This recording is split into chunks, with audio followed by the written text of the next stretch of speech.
All India Muslim मजलिस मुशावरत के सदर नवेद हामिद ने टिक टॉक पर वायरल हो रही 30,000 वीडियो पर सवाल उठाया।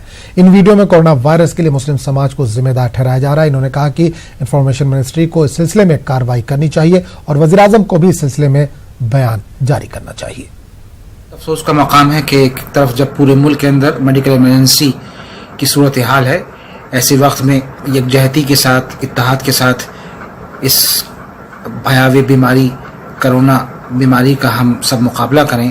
इसको पसे पुश डालकर कुछ शरारती तत्व जो हैं वो मुल्क में तमाम सोशल मीडिया के ऊपर, खुसूसी तौर के ऊपर टिकटॉक के पर ऐसे पोस्ट डाल रहे हैं जिससे वो ये साबित करना चाहते हैं कि मुल्क के अंदर जो कोरोना वायरस फैला है उसमें मुसलमानों का बड़ा हाथ है। मैं हुकूमत से दरख्वास्त करूँगा कि ऐसे तमाम तकरीबन 30,000 टिकटॉक के ऊपर मैसेजेस हैं और मुताल्लिक़ा मिनिस्ट्री जो है वो खुसूसी तौर पे इस पर तवज्जो दे।